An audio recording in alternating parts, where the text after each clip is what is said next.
And I think that the important thing here is the way in which China is thinking.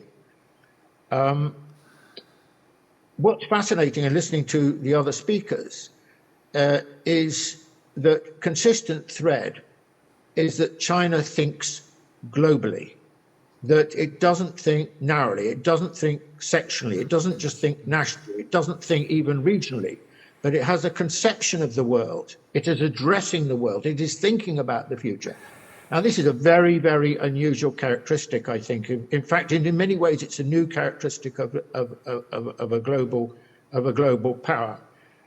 Because when Britain was in that position, well, it basically thought of itself and its empire. When the United States was in that position, it thought of the way, essentially, it thought of things in terms of America and its allies, which was basically the West, which was a minority of the world, remains a small minority of the world.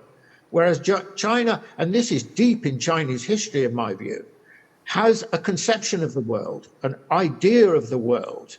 Its starting point, its reference point is the world. China is trying to address the global problems, the idea of common destiny and so on. These are very interesting thoughts. So I think that the security initiative, the development initiative, and the civilizational initiative are obviously all very closely related, but they've got to be seen in the long term.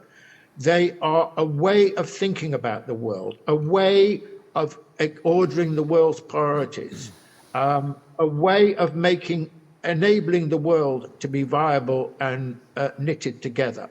And at the moment, China really is the only country, I think, thinking in a consistent way about these kind of questions.